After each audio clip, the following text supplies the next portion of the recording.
That's it. All right, so first I want to ask, Eric, did you imagine at this stage of your career that you would be getting this kind of greeting at San Diego Comic-Con and then New York Comic-Con?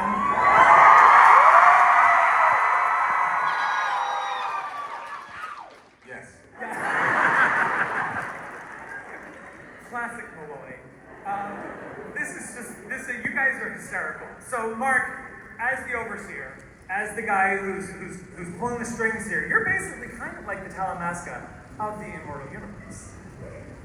You're basically the Talamasca of the Immortal universe. Let's talk about the genesis of this show. Where did the idea come from?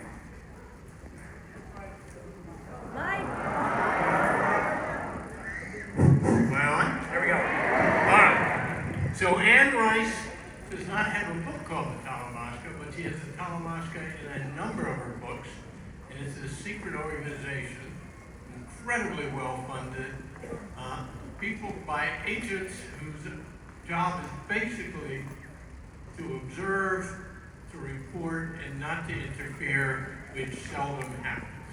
And so anyhow, I thought, what a great premise, or not premise, a situation, a base for this show, and then thought, how do you build a spy story around it? And the first person I decided to call was my good friend and great writer, John Lee Hancock. So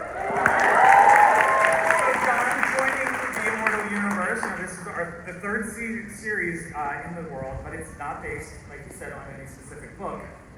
What can you tell us about where you came up with this idea? Because I know you were a big fan, you and Mark Lasky were both big fans of those 70s spy films, right? No doubt about that, the Paranoia trio, etc. But when Mark called and talked about the Talamasca, and I read more and more of the materials that Anne had written throughout the books, etc., and I wanted to tell a spy story, and so I said, gosh, I wonder if I could do something like, what if John Le Carré were writing a novel that happened to have supernatural and vampires in it? And that was I set off on that, and I thought tonally it might be interesting, and also that they were two very different genres, that the more time I spent with them, I realized that they both had, in the Venn diagram, there was a lot of crossover. There was lies, shadows, secrets, loneliness, and I thought those are things that are human elements, and those are things that I like to write. So from that point on, I was gung-ho. And also, especially in both those universes, the spies and the supernatural, there's also the deep separation from family, which plays in heavily here as well, which gives Guy a ton of stuff to work with. Eric, obviously you are not new to this universe, and it's a very interesting way they leave you in. Because of the way Interview ended, we know that the book exists. The book is canon within the universe. But how do you end up crossing paths with Guy?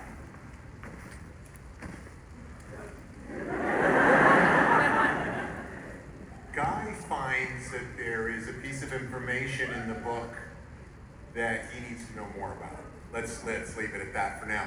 And I'm doing a book signing, and he comes to the book signing, and instead of asking for an autograph, he writes in it, what about page, 396 or something. And I immediately know that he's up to something. So I agree to meet with him. And essentially what happens is, I'm a vampire, so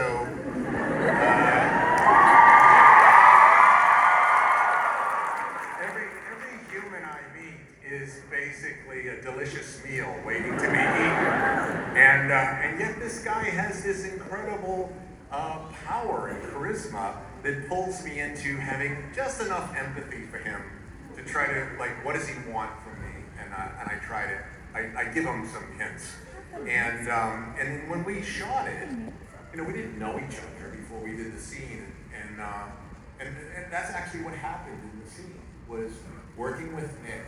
I kept feeling Nick's charisma, and he kept pulling me toward his energy in a way that was so positive and so empathetic that I kind of like my nasty took the back seat, and instead for a second there, I decided, and then I tell him, get out of here before something happens that you don't want to have happen. And now, Nick, aside from having this deep charisma that even affects Eric, Guy. I appreciate it. Guy's smart. He's a law school grad. He's got some ambition, but he also has something else going on. Yeah, he's got this ability, this things. I mean, he's heard voices for years, since he was a kid. He's always thought that was something that was a mental illness of sorts, so he's heavily medicated himself. But he actually does find out that he has the mind-reading capabilities. And that's what sort of begins to happen with Daniel Malloy in this scene. And I think that maybe gives him a little bit more leverage in all of it. At some point, at the top of the scene, it can be very easy to see Daniel Malloy just squashing Guy like a bug. But there is something that Guy has that piques the curiosity of Daniel. And I think that puts us on a level playing field. So I like that scene so much because it has this beautiful kind of journey throughout where there's a fear at the top, then there's a power battle, and there's sparring all the time. But as soon as he uses that ability, he starts to get a little bit more footing in the battle. It's quite a dynamic scene. I enjoyed it. I like the scene because it's in a dark, scary alley. It was in Manchester. There's a lot of dark, Oh, dark alleys. Speaking of dwellers of dark alleys, William Jasper, your character, who does have exquisite taste in his home space. It is a lovely accommodation, but he is also a terrifying monster. And we've seen the clips. We know that this guy is a bad guy, but exactly how would you explain how bad he is? A, misunderstood. But I would like to say this, the night that you guys were shooting your scene, I did not have a scene with you. I was back at the hotel when I found out you were in town that night shooting it. So I left my hotel room at 12:30 at night to go over so I could meet you. Shook your hand, sat down in your trailer for like 10 minutes, said, what a pleasure. Hopefully we get to do something. It was an honor, and I'm lobbying for that moment. Lobby away. Yeah. What was your question again? How bad is this misunderstood monster? It's not bad at all. I mean, and that was part of the joy of working on this, on Talamasca, because I've said it a million times, if it's not on the page, it's not on the stage. And what John Lee and the entire writers and Mark Laffey, co-showrunner, what they put together was something that was so grounded in this world that it was a pleasure to discover who Jasper is. And what you find out is it's not all about, it's just wonderful to figure out what is driving this guy, which is very real things to him. Mm-hmm. And again, I'm not spoiling it, but what we find out and what drives him is fascinating and sets up a really big story. But this is also a guy who does not get his hands dirty. Just his eye teeth. But that's another thing altogether. So before hopefully we'll get a scene where Jasper meets Daniel, but we do have the scene where Guy meets Jasper. And for you guys only, in this room, we're going to show it to you. So this is your first exclusive look at Guy and Jasper meeting, so let's roll that clip. You live forever. Heartbreak, loss, grudges, all that shit lives forever, right along with you. That's why the book matters. And it's why the Talamasca cannot be allowed to get it back. For centuries, they've collected our stories and secrets and wielded them as a weapon to keep us in line. And the worst part, we let them do it. The power in our world isn't blood or fangs are spells. It's information.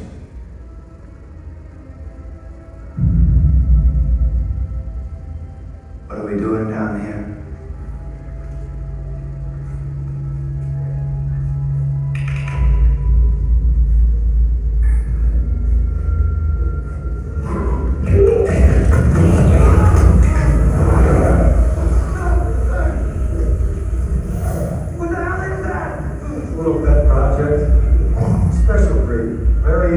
Ancient revenant vampires. Just as vicious, but loyal, submissive. I've got a bunch more just like them. You're bleeding. Come on, let's get you cleaned up. You're looking sharp.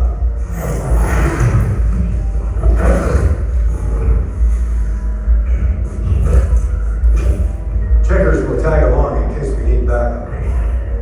Backup for what? For the mission, to get the book.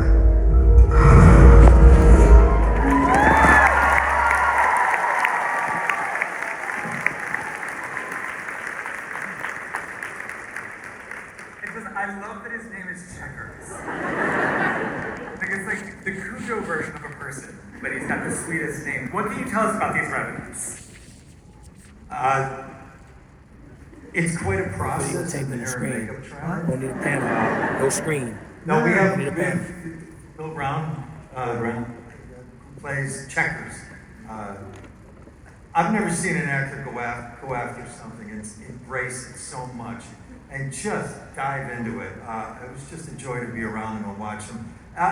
Like Jasper said in the scene, it's a little pet project. And you figure out why it is that I created them. They're there for a reason. You guys will all discover it when it airs.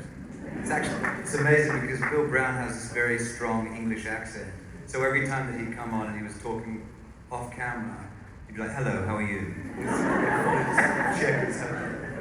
A Shakespearean trained, an amazing actor, and then he sometimes just has to do everything with his eyes. And it's amazing. He's incredible. It's What's fantastic. remarkable is he didn't realize the extent of his role.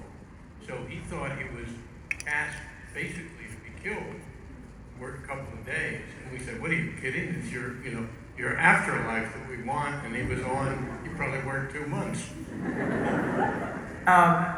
Nicholas and William, that scene, very much like a lot of your scenes are at nighttime, Right. in dingy places. Right. He's not running in classy circles. What was it like filming? Because this is like a dank dirt room. That is a dank dirt room. I kind of liked it. No, it was on a soundstage. It was a great setting. We shot that at Space Studios in Manchester, but I mean, a lot of the stories, guy interacting with vampires. And if you're shooting with vampires, you have to shoot between a certain hour, nighttime. So we shoot 5 p.m. to 5 a.m. a lot of the time. And that's a heavy hit, but I think it kind of brings us together. We get into that kind of loopy stage where we're kind of shooting, we're not really sure what's going on, and everything feels kind of possible. So for Guy and for Nicholas, I'm like, this feels pretty real.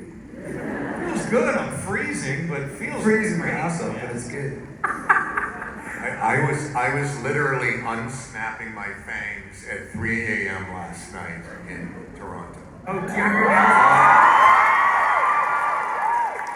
Wait, do you still have your nails on? They're off? The nails I clipped off this morning because I'm sort of they're sort of there. He was bowling last night. We were shooting in a bowling alley. Yeah. Mark and John, the cast, we have some actors that couldn't make it today. We have this incredible ensemble. You have Elizabeth McGovern, who's incredible. You have Maisie Sellers Richardson, who's amazing. Celine Buckins, who is, I feel like people are going to go crazy about this woman's performance. Can you tell us about these characters that you're playing? I mean, how lucky am I? I mean, to be able to attract actors of this caliber and also these other ones. And look, and by the way, those three you just named are so good that they are so in demand that Maisie's working on a movie, and both Celine and Elizabeth are in plays and on the stage. I mean, these are really fine working actors, and so the ability to not only write for, but to spend time with and direct and interact with these people was just kind of amazing. And every step of the way, I mean, from the casting standpoint, just like, wow. So, I don't know, I'm really thankful. So let's talk about these. So you got Helen, who is Elizabeth McGovern, and she's, well, how would you describe her? She's awesome.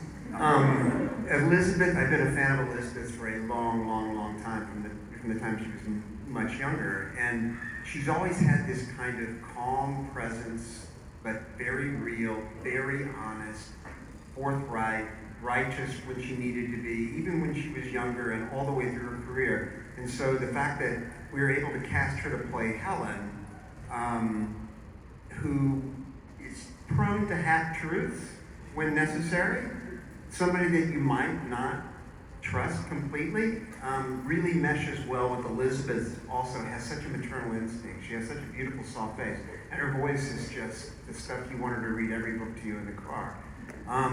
But the thing is, so when you've got that mixed with the do I trust her, it makes it really perilous for Guy, for sure. And she's just super smart. I mean, she's in a play right now. She was just in New York, I saw her, in a play that she's written. She's a fantastic writer as well. So anyway, she's the full deal. That first scene that we did in Suffolk Park was like the first day we were shooting. We were in Liverpool, matching for Central Park, and it was the first time that I was working across from Elizabeth, and she did something that she just gave a read on a line that kind of dropped everything into a real reality. Do you remember that? Yeah, I remember it well. It was our first scene to shoot for the show, and we're there, and the scene's good and everything, and it's an important scene. And she brought one more level of depth to it that was so maternal, and it's something that I've heard every mother tell their young child before in a way that sounded like she needed it to be true. And it's a half-truth. What she says is a half-truth, but it's so maternally committed that I just remember thinking after that take, going, wow, man, both these guys came to play. This is going to be so much fun to watch. I think it changed the dynamic between us, because I went in with one read on what Helen was, and I kind of was like, oh, I can't help but not want to trust you after she gave me that. And it was a really beautiful setup, because, yeah, she's fantastic. She's an American, but she's lived in England now for almost 30 years, and is married to an Englishman. So she has an accent that's somewhere mid-Atlantic, and it helps the character, because you can't quite ground her. You can't quite say, oh, she's from here or there. So there's something always slightly mysterious about her. Almost ethereal at times. Definitely. Yeah.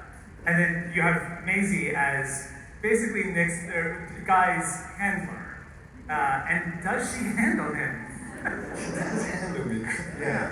At times, yes, it can be quite intense. But yes, she does help me a lot. And you'll see over the episodes, she's a super mysterious character. Maisie is an incredible actor and such a joy to work with. But she has this stoic, strong power that she brings to that character that really, you just want to be on the ride with her. She's fantastic. And Celine has a vulnerability that you wouldn't expect from a witch. No, you wouldn't expect that, and I think that's something that she has that softness, that gentleness, but this fire that burns inside. It's just so funny, I was thinking about this when we were in San Diego, and how we all came out and we all kind of sat on the panel, me, Maisie, Celine, Jasper, and Bill, and we all kind of were telling everybody our powers, and I felt like we were on some kind of superhero panel, and it was like the first day of Harry Potter or something. This is actually insane. We're saying this. But yeah, they've all got amazing qualities, all those actors. Eric, what did you think when you first heard from them about coming into this? I love it. I mean, it's a pretty simple formula that we have these 3 different series that create a universe. So what you end up with is the sum of the 3 is greater than the 3. You then start to have this, it just opens up the imagination, that it goes off in so many different directions, and then it just gets so much more expansive.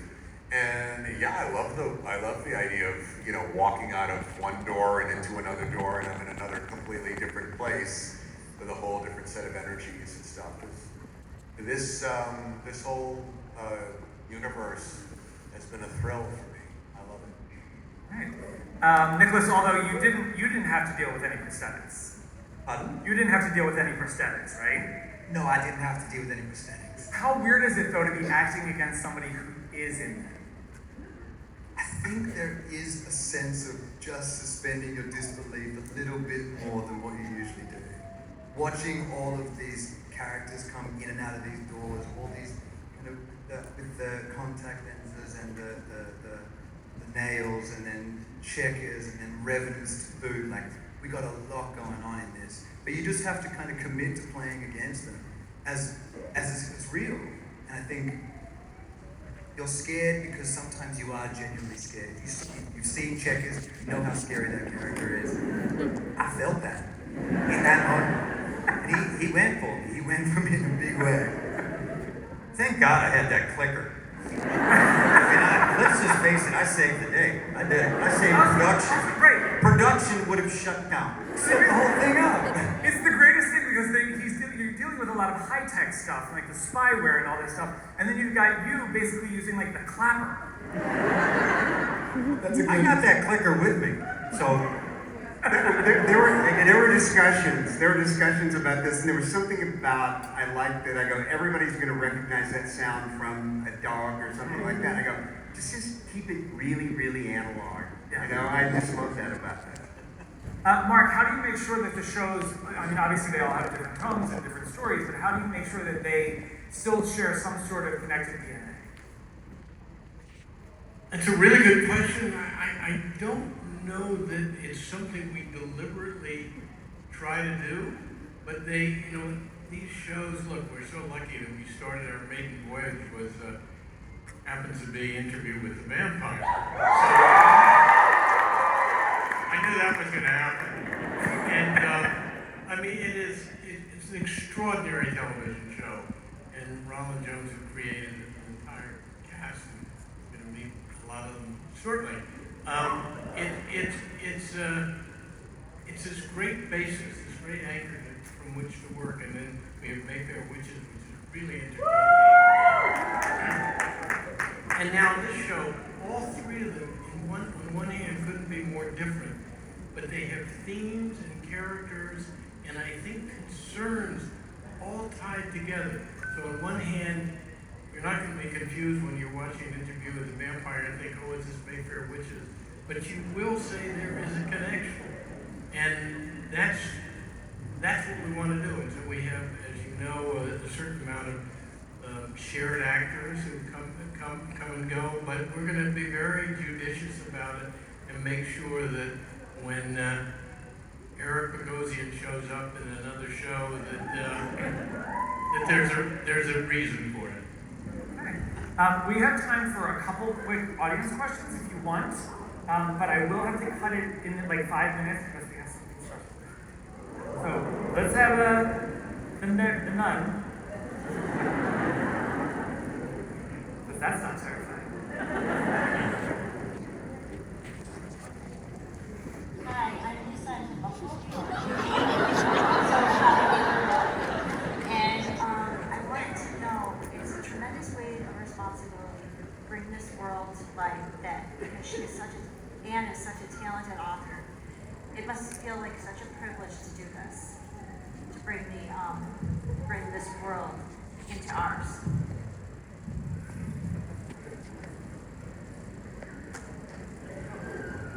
Totally, it does feel like a real privilege. I think now It's a real honor, and there's a real responsibility comes to it because we need to do justice to her works. You do a beautiful job. Thank you. Thank you. Hi. And as a Manchester local, I'm sorry. Just throwing that out there. No, we love Manchester. What? no, truly. We're Mancunians now. Come on. Excellent. Huge support though, that's not my question. Sorry, let's throw that out there. What superpower or power would would you have that's not something you already have as your character? Is my question. Anyway, thanks. I love that question so much because I think I have this real need to levitate. It's just been in me since I was younger. I dream about levitating. I want to levitate. All I want to do is do that. That would be my power. What about you? Are you levitating today? Yeah, I'm levitating. This chair's not here. Eric? Well, the older a vampire gets, they can get better and better powers. They can have the fire gift, or they can fly. I'm a very new vampire, so I'm trying to aspire past the level I'm at. The level I'm at is I'm a really good bowler.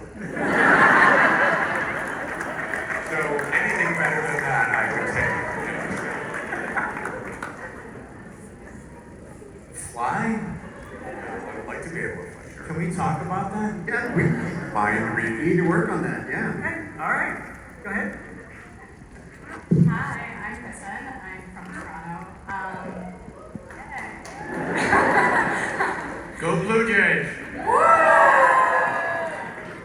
Wrong city for that one.